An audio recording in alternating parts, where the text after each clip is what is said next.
The first strike hit 16 seconds before any alarm sounded. Warrant Officer Dara Osei was 2 levels below the observation ring of Helix Station Vega 9, running a routine diagnostic on the outbound relay grid when the entire structure lurched sideways, like something enormous had grabbed it by the throat. The lights died instantly. Emergency strips along the floor bled a dull amber glow across the walls and ceiling. Dara grabbed the edge of the console with both hands, and through the reinforced viewport above her head, she watched the sky come apart. Not gently, not the way people describe meteor showers or aurora light. It came apart the way a dam breaks, all at once, with the terrible sound of something that was never meant to move, suddenly moving. One moment, the upper orbital band above colony world Carthis was clean and dark and scattered with the familiar white points of distant stars. The next moment, it was full. Thousands of vessels dropping out of fold transit, so close to the planet's upper atmosphere that the thermal bloom from their arrival turned the ionosphere into a curtain of pale violet fire. From horizon to horizon, wall to wall, a sky that had been empty for the entire history of human settlement on Carthis, suddenly and completely occupied. Dara's name was Dara Osei. She was 29 years old, a mid-grade systems technician assigned to the Helix Station Relay Network, which meant her entire professional life until that morning had consisted of calibrating signal arrays and writing maintenance logs. She had qualified on a sidearm once, 3 years ago, at a mandatory certification course she had mostly forgotten. She had a protein bar in her jacket pocket and had been planning to eat it during the next shift break. None of that was relevant anymore. The intercom opened with a sound like tearing paper, and Station Director Kwame Asante's voice came through, stripped of every tone except command. Asante was a man Dara had worked under for 2 years, a man who was known across the station for his absolute stillness under pressure, for the way he seemed to move slightly slower than everyone else during emergencies, as though chaos was something he found mildly inconvenient. His voice was not slow now. All personnel, emergency stations. This is not a drill. Repeat, this is not a drill. We have unregistered vessels in every orbital band. Every band. Move now. Dara moved. The corridors were noise and bodies, people running in directions that only half made sense, some still holding tools from whatever they had been doing when the world changed. A junior technician in a bright orange maintenance suit went past her at a full sprint, still holding a calibration wrench like a talisman. Dara pushed through the press of people toward the command ring, pulling her wrist terminal up as she ran, routing it to the tactical overlay that had already gone live in emergency mode. The number on her screen stopped her for exactly 3 seconds. 52,000 vessels. She looked at it twice, checked the sensor source, checked again. The number did not change. 52,000 vessels of varying classification, from carrier-class structures the size of mountain ranges down to sleek fighter units already descending into the upper atmosphere in formations so geometrically perfect they looked like something had drawn them with a ruler. The Carthis Defense Fleet had 181 combat-rated ships at full muster. Most of them were on patrol rotations on the far side of the orbital shelf. They scrambled every single vessel within 9 minutes. The first exchange lasted 11 minutes. When it was over, Carthis had lost 53 ships. The invaders had lost 2. and those too had not been destroyed by weapons fire. They had struck debris from the ships they had already killed. Dara reached the command ring, and Director Asante was standing at the central console, both hands flat on the surface, looking at the tactical display the way a man looks at something he has prepared for his entire career and hoped he would never see. He looked up when Dara came through the door. "Osei, civilian ground evacuation. I need the priority routing updated and pushed to all ground team frequencies immediately. Standard triage order. Hospitals and shelters first." "The orbital jamming grid is already active, sir. Primary comms are down." He nodded once without surprise. "Ground-level shortwave? It'll reach maybe 60% of the network. Then reach 60%. Go." Dara went. She worked the side console for 41 minutes, pushing evacuation routing over shortwave in rotating burst sequences, coordinating with ground teams on 3 separate continents, routing around signal gaps with the focused tunnel vision that only pure necessity creates.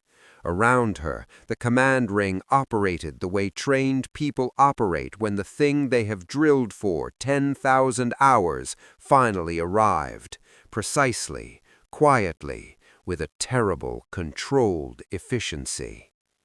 Then the broadcast came. It cut across every open frequency simultaneously, overriding the station's own signal the way a searchlight overrides a candle. The voice that came through was not a voice exactly. It was translation software approximating something close to human speech, flat and even and stripped of inflection, the way a machine sounds when it is producing language it does not understand. Catalog entry species 4901. You are hereby notified that the planetary system designated Carthis Prime has been formally claimed as an operational territory of the Vorath Dominion. Armed resistance is unnecessary and will result in expedited population reduction protocols. Cooperation will be rewarded with structured integration into approved labor classifications. This process has been successfully completed on 187 prior occasions. Your species presents no military, technological, or organizational characteristic that would alter this result. You have 90 minutes to broadcast a formal surrender signal on designated frequency 12. Failure to comply will be interpreted as species-wide irrationality rather than coordinated resistance. The command ring went completely silent. Dara looked up from her console. Asante had straightened. He was looking at the overhead speaker as though he could see directly through it to whatever had spoken. Beside him, the station's tactical analyst, a young lieutenant named Pita Vaine, who had joined the station fresh out of the Defense Academy 8 months ago, was staring at the speaker with an expression that was not fear exactly. It was the look of someone doing very fast math in their head. 187, Pita said quietly. Asante looked at the display. He said nothing for 4 seconds. Then, "Osei, how many civilians can we get underground in 90 minutes if everything runs perfectly?" 28% of primary population centers, Dara said. Maybe 30 if the transit routing holds. And realistically, 19. He nodded, same way he had nodded before, without drama, without the weight of the number showing on his face, though it had to be sitting in his chest like a stone. Start with the children, then medical facilities, then general population. You know the order. Yes, sir. The 90 minutes passed. No surrender signal was broadcast, not from the planetary government in its emergency bunker, not from any city, not from any individual human being on Carthis or in the orbital band above it. The Vorath Dominion waited exactly 93 minutes, the extra 3 minutes a consequence of final positioning rather than patience, and then the bombardment began. Dara watched it through the viewport. Long columns of directed energy, brilliant and white at the core, bold at the edges, descending in near vertical lines to the surface below. The tactical display confirmed the targets: power generation infrastructure, communication relay towers, atmospheric transport hubs, the arteries and nervous tissue of a civilization. Not the cities themselves, not yet, just the systems that made cities function. The strategy was efficient and precise and obviously practiced. Remove the structure, render the population helpless, then walk in. It had worked on 187 previous worlds. What the Vorath Dominion did not know, what nothing in their accumulated intelligence on humanity could have prepared them to know, was what humans do when you remove the structure. They do not stop. They do not wait for someone to tell them what to do next. They break into pieces, and every piece starts moving on its own. Every family, every street, every basement shelter becomes its own decision-making center. Humanity had been doing exactly that through the whole brutal length of its history, through every flood and famine and war and plague, the formal systems collapsing and the human web underneath catching everything and holding. The infrastructure going down was not the end of human organization, it was just the beginning of a different kind. Dara about the evacuation routing out over short wave before Vega 9's power reserves dropped below critical. She coordinated for another 37 minutes before a secondary strike hit the station's docking spine, and the entire structure began a slow, grinding rotation. Asante ordered full evacuation. They loaded into escape pods in groups of 6, dropping toward the surface in heat-shielded canisters, while the battle filled the space around them with light and sound and wreckage. Dara watched through the porthole as the station grew smaller above her. Still rotating, still lit in pieces, it held together. She found out later that Asante had remained aboard for an additional 25 minutes after the last pod launched, finishing the final evacuation relay coordination on the backup power system. He made it to the surface in the last pod with 40 seconds to spare before the station's power gave out entirely. They landed in a flatland on the outskirts of what had been a city of 300,000 people. The skyline was standing, the power was gone, but people were already moving through the streets in organized lines, directed by hand signals and shouted instructions and arrows spray-painted on building walls with distances marked below them. A girl, no older than 11, was standing at a major intersection directing foot traffic with a flashlight, calm and systematic, pointing groups towards shelter entrances with the authority of someone who had been doing it for years. Dara stood in the field for a moment and just watched her. Then she walked to the nearest group, identified herself, and got to work. That night, in the shelter 3 levels underground, she found a stretch of bare concrete near the main corridor junction. Someone had written on it in large, careful letters with a black marker. They have no idea what they just started. Dara stood there reading it for a long time. She did not know who had written it. She did not know yet whether it was true. But something in her chest settled when she read those words, something that had been locked tight since the moment the sky broke open. She reached into her jacket, found the technical marker she used for labeling relay components, and added 4 words beneath the original line. They are going to find out. Then she turned around and went back to work. 7 weeks after the Vorath Dominion declared Carthis a claimed territory, Dara Osei was eating reconstituted grain from a salvaged canteen in the sub-basement of what had once been a regional water management building, and the Vorath were still on the ground. That fact alone had no precedent. not in the Dominion's records, not in the historical data of any species that had ever watched them work. What the galactic community beyond Carthis knew about the Vorath Conquest model was simple. Arrive with overwhelming force, neutralize military capacity, contain the civilian population, wait. The social structure always collapsed. Hunger, exhaustion, and fear did the administrative work. By week 4, compliance rates on every previous target world had crossed 60%. By week 8, they had crossed 90%. The Dominion had 1,700 years of data confirming this pattern. On Carthis, week 7 arrived, and the pattern had not started. Dara's rank as a systems technician no longer meant much.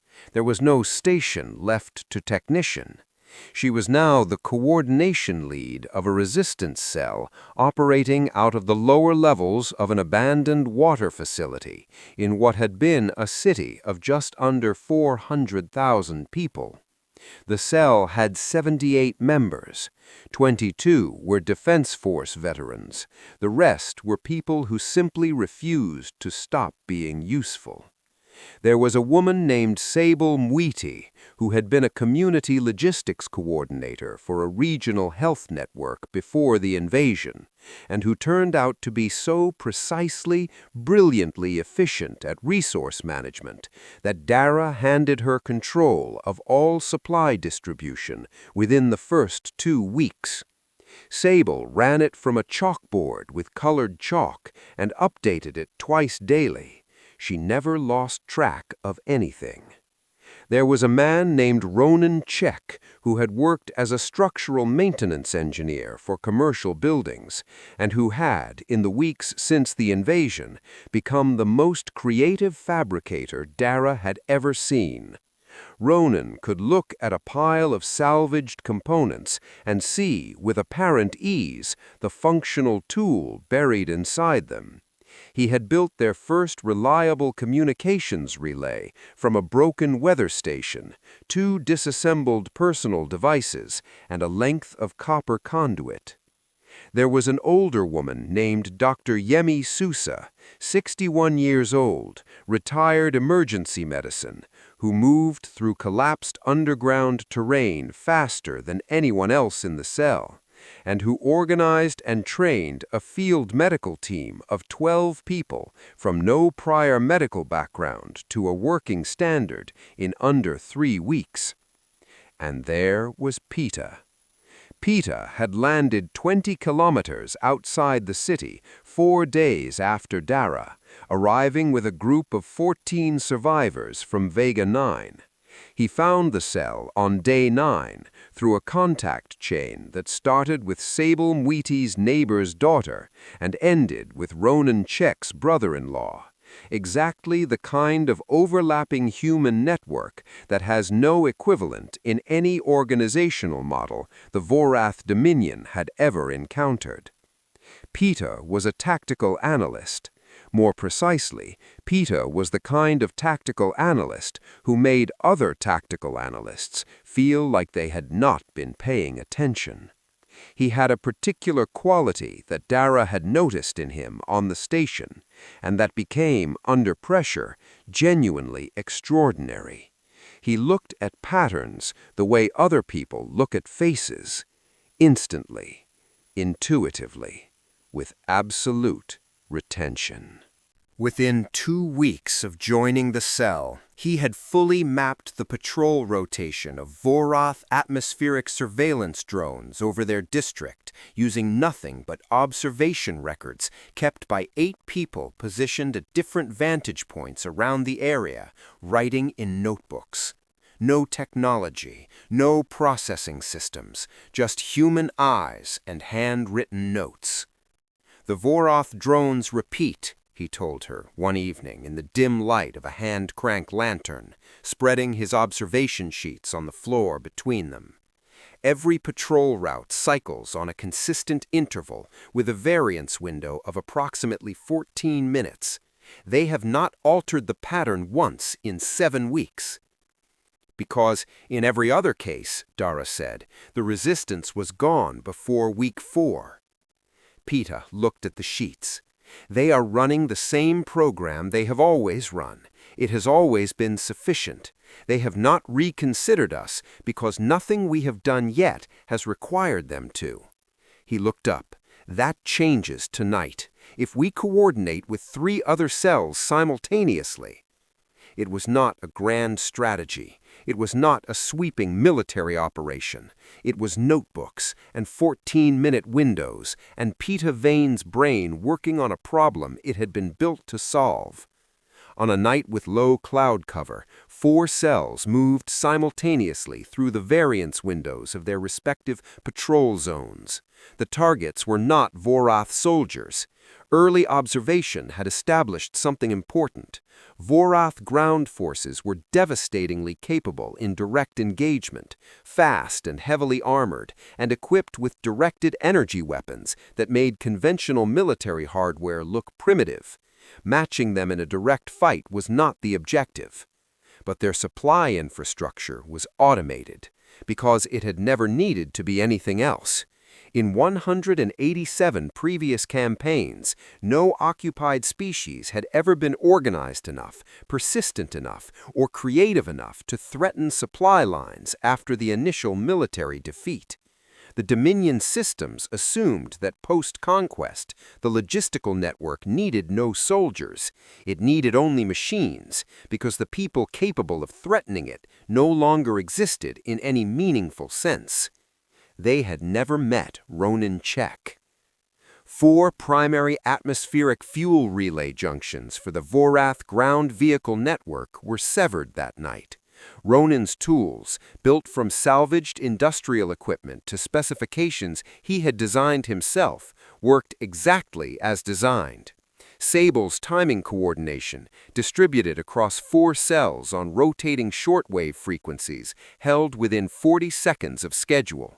Dr. Sousa personally guided her team through a collapsed transit tunnel that no other route map had identified, moving 12 people with equipment through a passage most people would have considered impassable, arriving at their position 2 minutes early. Nobody was lost. 2 members of a partner cell were grazed by drone wash when a patrol ran 6 minutes outside its variance window. Both made it back. The disruption to Vorath ground operations was not decisive. It was not meant to be decisive. It was meant to demonstrate something to themselves as much as anything else, that they could coordinate, that they could act, that they could hit something real and walk away intact. The news moved through the regional shortwave network within 48 hours. Within 10 days, similar actions had been taken in 14 other areas across 2 continents. None of them were large. None of them shifted the military balance. Together, they meant something that could not be quantified. We are not waiting to be saved. We are not declining. We are not collapsing. We are getting better. Dara read a decoded fragment of a Vorath internal assessment 6 weeks later, when they had equipment capable of intercepting those signals. It had been written at week 9 of the occupation. The translated text read, Species 4901 continues to exhibit organized resistance behavior outside all documented parameters. Resistance output remains low. No decline curve is observable. Projection recalibration may be required. May be required, not will be, because they still believed, against mounting evidence, that the data from 187 other worlds would eventually assert itself. They looked at fuel line cuts and 14-minute windows and hand-cranked lanterns, and they saw a wounded thing making noise before it went quiet. They did not see what Dara saw. She saw Sable Mwiti organizing protein allocation for 400 shelter residents across 6 underground locations using a chalkboard and absolute focused certainty. She saw Ronan Tchek teaching teenagers the principles of electromagnetic induction by the light of salvaged glow strips, turning them into engineers in real time, patient and precise, and clearly happy in the work. She saw Dr. Sousa sitting with a young father whose daughter had a fever, talking to him in a low, steady voice, keeping his fear inside a boundary where it could not break him. She saw Pita Vaine updating his patrol maps at 1 in the morning with exhausted precision, making them more detailed, more accurate, more useful than they had been the day before. The Vorath Dominion was watching a species fail to collapse. What they were not capable of seeing was why. Because the reason was not weapons or numbers or technology. The reason was this: the humans underneath the infrastructure were more organized than the infrastructure had ever been. The formal systems had been built to serve people who were already, in 1,000 overlapping ways, bound to each other. Strip the systems away, and the bonds were still there, older, stronger, and now pointed in a single direction. Dara's direct encounter with a Vorath soldier came in week 8. Her cell was moving a supply cache through a secondary underground passage when a drone route shifted unexpectedly, and a 2-soldier patrol crossed their intended exit point. There was no alternative route. Dara and Pita pressed flat against a shadow-broken wall and held completely still while the 2 soldiers passed within 5 meters. They were larger than she had expected from distant observation, nearly 2.5 meters, proportioned differently than humans, with 4 limbs that moved in a gait that was slightly too fluid, slightly too efficient, like watching a well-designed mechanism. Their armor was matte charcoal, surface adaptive, shifting its texture subtly to match the materials around them as they moved. The visible skin at their joint junctions was pale gray-green, smooth and almost translucent under the dim underground lighting. Their eyes, visible when one of them turned briefly in Dara's direction, were large and deep amber with elongated horizontal pupils.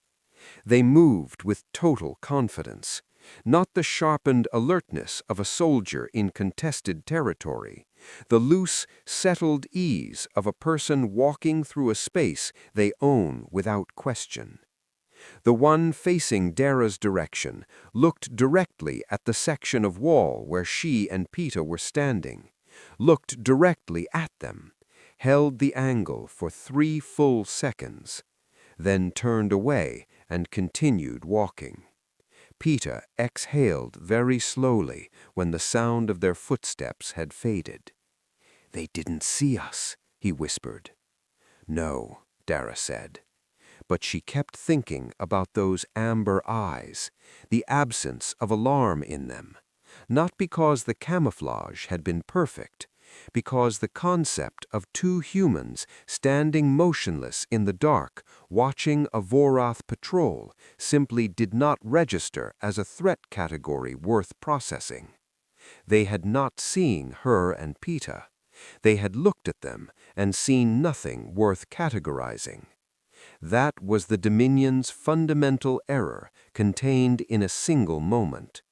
They were not looking for what they had not yet learned to expect. When they reached the cache location, Dara wrote a full report for the Regional Coordination Network. She documented the patrol shift, the encounter, the duration of visual contact, the non-response. At the end of the report, she added one additional line. "They still believe they have measured us accurately. They have not seen the first fraction of what we are." She sent it on the next transmission window. Then she picked up her equipment and went back to work. The fourth month looked nothing like the first. In the first month, the resistance had been running, surviving, holding on with the specific determination of people who refuse to acknowledge that holding on is all they are doing. In the fourth month, they were doing something else. Something the Vorath Dominion had no word for in its operational vocabulary because nothing in 187 campaigns had ever required a word for it. They were advancing. Dara's cell was now 390 people, organized into 7 functional units with defined roles, equipment, and internal communication structures. Pita Vaine had been given the formal title of Tactical Director, a title they invented because no existing rank described what he actually did. Sable Mwiti was now running logistics coordination for the entire regional resistance network, 23 cells, coordinating supply movement and resource allocation across 2 continental zones from a series of rotating underground locations. She had never once miscalculated a distribution. Ronan Tchek had trained a fabrication team of 14 people, and they were building things in month 4 that had been impossible to imagine in month 1. The most significant, the one that changed the strategic situation across their entire operational area, was a miniaturized electromagnetic disruption device that could disable a Vorath surveillance drone within a 70-meter radius and leave no signal trace the Dominion's monitoring systems could distinguish from standard atmospheric interference. Ronan had built the first prototype from salvaged electronics and a theoretical framework reconstructed from memory by one of his engineers, who had read a technical paper on directed field physics 2 years before the invasion and had, apparently, remembered all of it. They had 19 units operational. The change in what they could do with 19 units was not arithmetic, it was exponential. But what had shifted the situation more than any weapon or tactic was what had arrived in month 3 from outside the planet entirely. The Galactic community had been watching Carthis since day 1. Dozens of species maintaining careful observation from distances that kept them safely outside Dominion detection ranges, monitoring the situation with the practiced neutrality of civilizations that had learned across long histories that staying uninvolved was the reliable path to staying intact. Several of them had their own complicated histories with the Vorath. None of them had ever watched a target species still fighting at the 12-week mark. None of their models had a parameter for it. What shifted them was a Vorath internal communication that was intercepted and quietly circulated through independent diplomatic channels at week 13.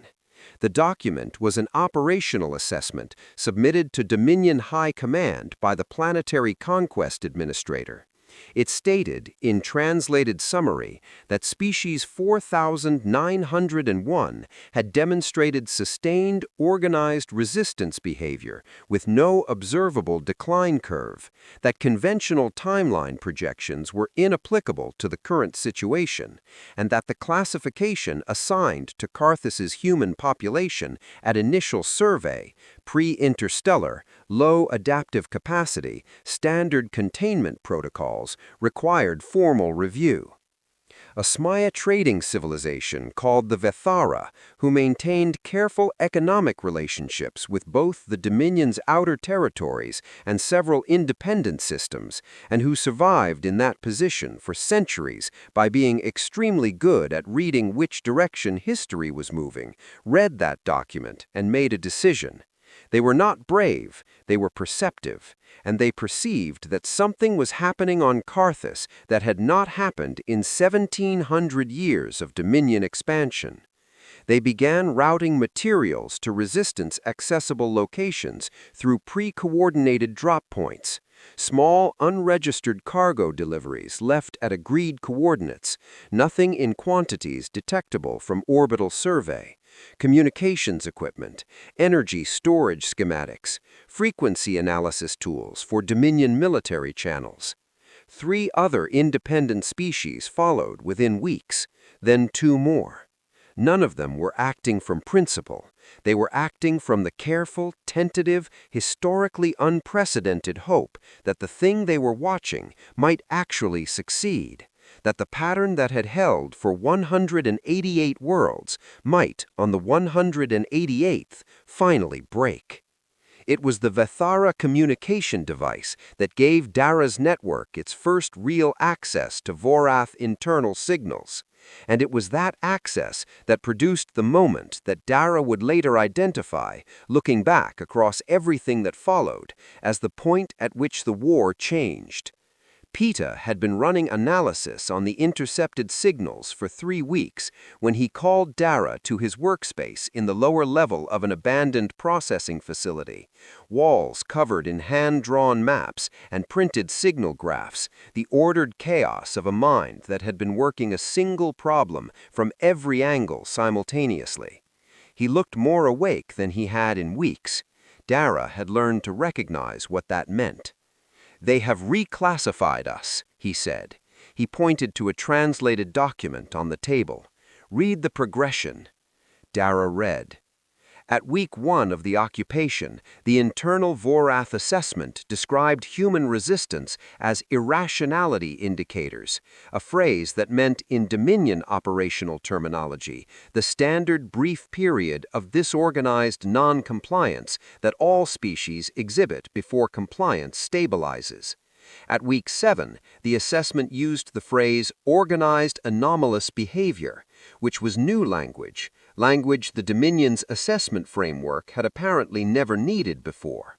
At week 14, the language had changed again. She read the translated text twice. Species 4901 has demonstrated sustained adaptive tactical response inconsistent with pre-interstellar classification metrics. Behavioral modeling based on historical campaign data is not producing accurate projections. Formal reclassification of species capability tier is under review. Operational timeline extension request submitted to High Command. She set the document down. "They built a box for us when they arrived," Pita said. "Pre-interstellar species, low capacity, standard protocols. For 14 weeks we have been behaving like something that does not fit in the box." He paused. "They are starting to wonder if they measured the box wrong." What does a reclassification mean for their operational approach? "It means they are going to escalate." He said it without flinching. "When they accept that standard protocols are not working, they will shift to suppression tactics, more direct, more destructive, less patient." Dara looked at the maps on the wall, at everything they had built in 14 weeks from nothing, at the 19 disruption devices, at the 23 cells in the regional network, at the Vethara equipment sitting in its hard case in the corner, the first material support from a universe that had spent 1,700 years watching the Dominion win and doing nothing. She thought about the 11-year-old girl at the intersection, directing foot traffic with a flashlight, the writing on the shelter wall, the boy Pita had mentioned from his landing group, who had organized water rationing for 40 people at his landing site within 6 hours of touching ground. She thought about the specific, unrepeatable, enormous resilience of people who have decided somewhere below the level of strategy or calculation simply not to stop. Then she thought about what the Vethara intelligence had mentioned, almost as a footnote. The number of independent species now watching Carthis and routing quiet support had reached 11. A resistance that had started with 8 people watching drone patrols from different windows was now the most observed event in a galaxy that had grown used to watching the Dominion be inevitable. 11 civilizations, each with their own long histories and careful calculations about survival, had looked at Carthis and decided that something worth betting on was happening. Dara thought about 187 worlds, about species that had governments, and when the governments fell with them. About the Dominion's absolute, data-supported certainty that this was how sapient life worked, that organization was a top-down structure, and when you removed the top, the structure ceased. She thought about Sable Mwiti's chalkboard, about Ronan's fabrication team working by salvaged lamplight, building the future out of broken things, about Dr. Sousa moving faster through collapsed terrain than people 40 years younger, about the fisherman's cell on the coast, 40 people, not a single loss in 7 weeks because they had trusted each other before the invasion began, and trust turned out to be the one resource the Dominion had no protocol for depleting. They attacked a hierarchy, she said quietly. They found a species. Pita looked at her. She picked up the translated document and read the final line again. Formal reclassification of species capability tier is under review. Under review, she said. Not complete, not accepted. They still don't believe it. Pita almost smiled. They have 187 data points telling us we should have stopped. Every model they have says we should have stopped. She set the document down and looked at the maps. Then let's make sure they finish the review. What followed in the next 6 weeks was not a single decisive battle. It was something harder to see and more impossible to stop.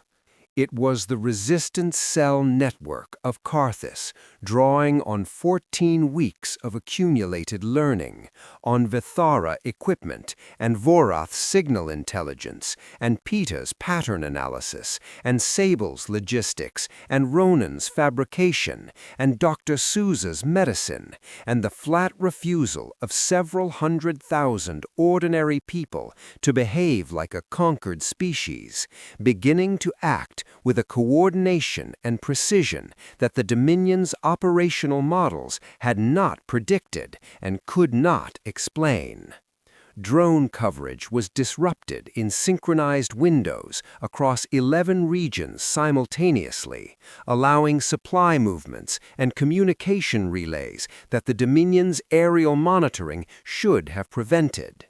Vorath ground vehicle networks experienced cascading fuel supply failures across 7 administrative zones in a single 72-hour period, the disruptions perfectly timed to exploit the variance windows that the Dominion had never changed because they had never needed to.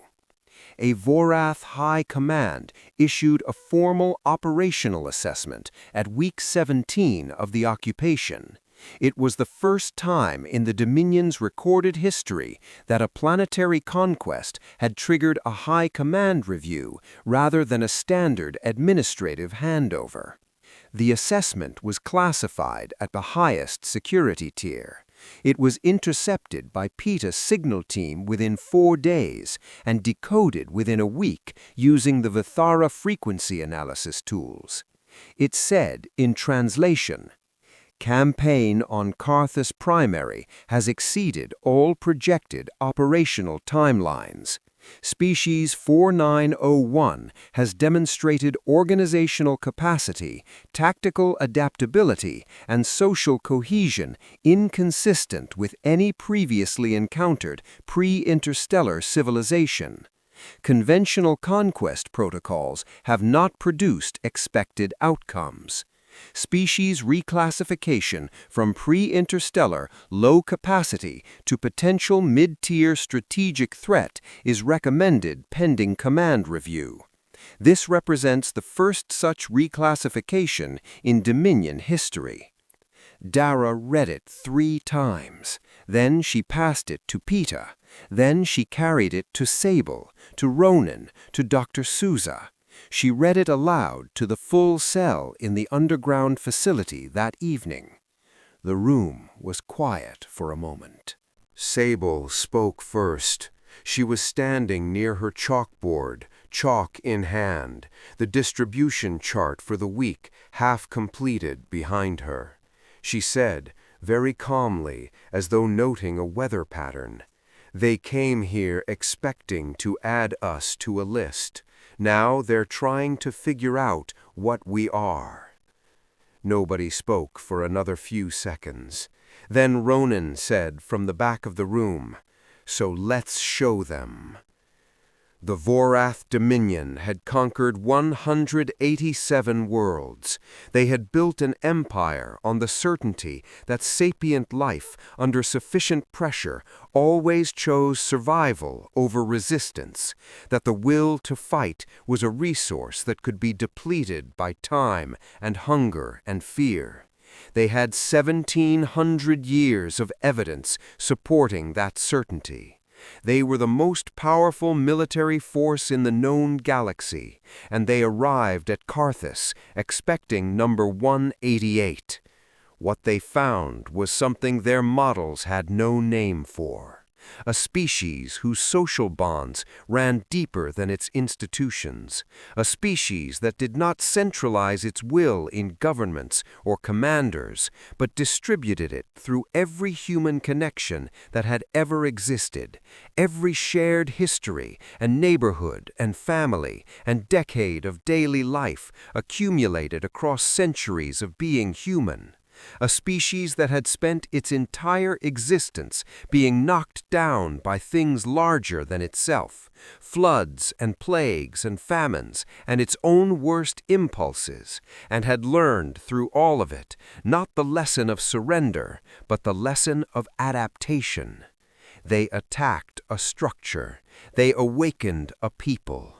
And on the 188th world, for the first time in 1,700 years, the Vorath Dominion was not winning. The shelter wall in the city below still had writing on it. Over the months, others had added to it.